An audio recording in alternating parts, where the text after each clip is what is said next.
All right, I'm going to explain question 3 from week 3 is the 3-2. Before jumping into this question, I want to explain these T accounts to understand more the schedules. That's going to help us for this question and for the week in general. So we have these T accounts from the manufacturing department, and the first one is the raw materials, which can have a beginning inventory, and then the things that we purchase go into the debit side. So this is purchase. Then when we take raw materials to use in work in process, those are going into credit, and the ending inventory is the beginning plus the purchases minus whatever we use in for work in process. The work in process also has a beginning inventory. Direct materials come from the raw materials that we took from the raw materials T account.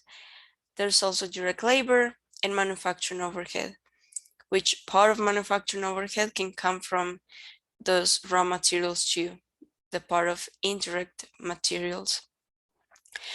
Those products that are finished during the month or whatever the period are called cost of goods manufactured, and they go into the credit of work in process and debit of finished goods because they're done. So, and again here, the ending inventory of work in process is all of this added together minus the cost of goods manufactured. The finished goods also can have a beginning inventory, then the cost of goods manufactured that we got from work in process, and once those products get sold, those are the cost of goods sold. But this one is the unadjusted cost of goods sold. Another important thing is that beginning inventory of finished goods plus the cost of goods manufactured are called the cost of goods available for sale. And to adjust the cost of goods sold, we need to use the actual and the applied manufacturing overhead. So this applied is the one that we use here in green for the work in process. And if the applied is less than the actual, like in this case 3 and 2, and the difference is 1, we're going to add that 1 to the unadjusted cost of goods sold, and that is called under applied. If the applied manufacturing overhead is more than the actual, then it's called over applied, and we subtract it from an adjusted cost of goods sold. So one way to remember this is to pretend that the applied overhead is like a budget. If you expect to spend less than what you actually spend that month, then that's under applied. So to make it even, you're just going to add that difference. If you budgeted to spend more than what you actually spend in a month, then you're going to subtract the difference, and it's called over apply because you budgeted more than the actual month. Now, with that in mind, let's go to the question. Here we have all these numbers. We don't have direct labor. We don't have beginning work in process and ending finished goods. And we have all of this. We have the total manufacturing cost added to production for the year. We have the cost of goods available for sale, which is this one right here. The unadjusted cost of goods sold, the red, and the net operating income. Okay, I also highlighted all the numbers in red, which are the numbers that we have from the problem. So the requirement 1 is to create an income statement. We don't have this. We have the selling expense, the administrative expense, and the net income, which are right here. The net income is in this paragraph, the last number. And here we have selling expenses, the first one, and the fourth one, administrative expenses. So that's where I got them from. Now, the first thing that we need to find here to finish this income statement is sales.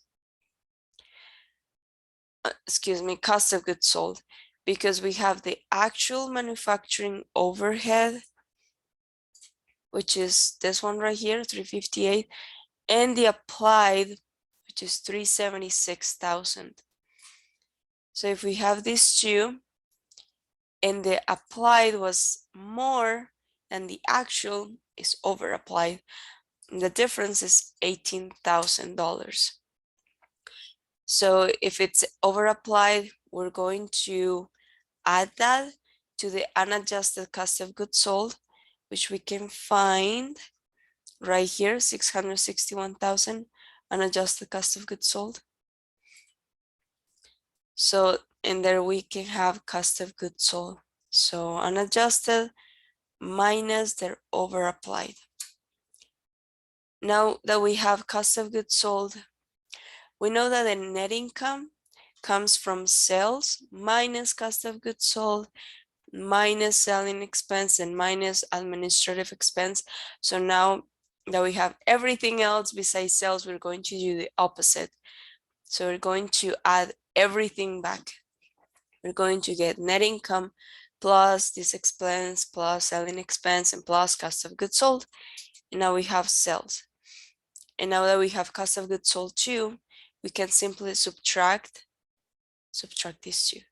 Now the second requirement is to do a schedule of cost of goods sold. Okay, so the first thing is the beginning finished goods inventory, which we have it right here.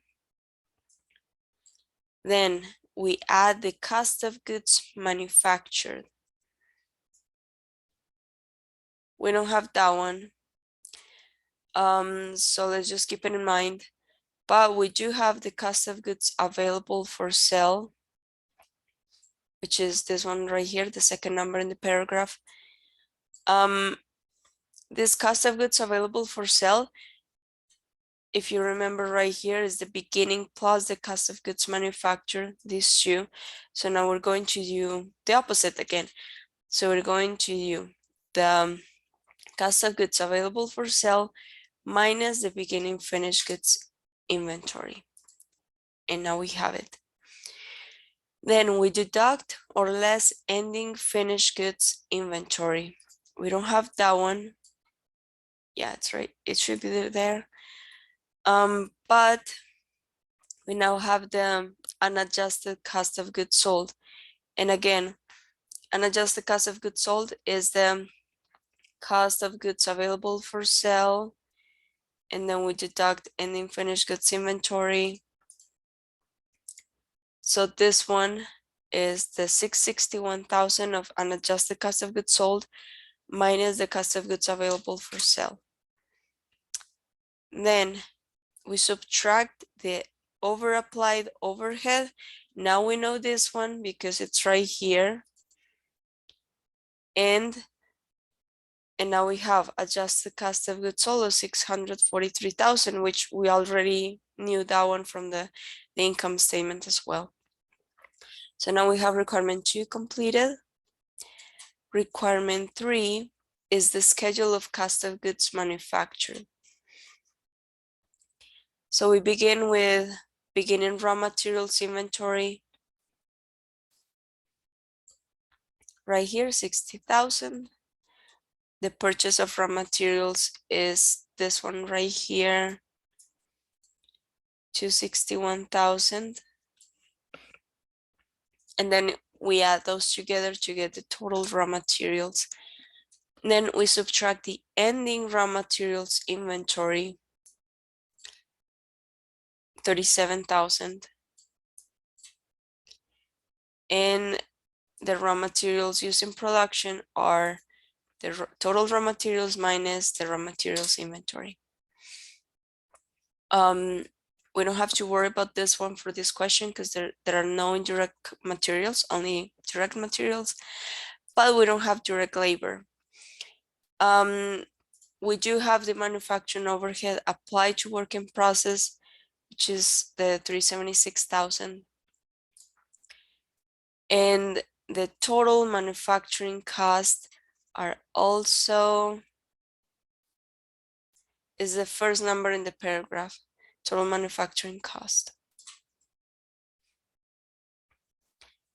So if we have those three, we have the total manufacturing cost, the manufacturing overhead applied or applied manufacturing overhead, and the raw materials used in production.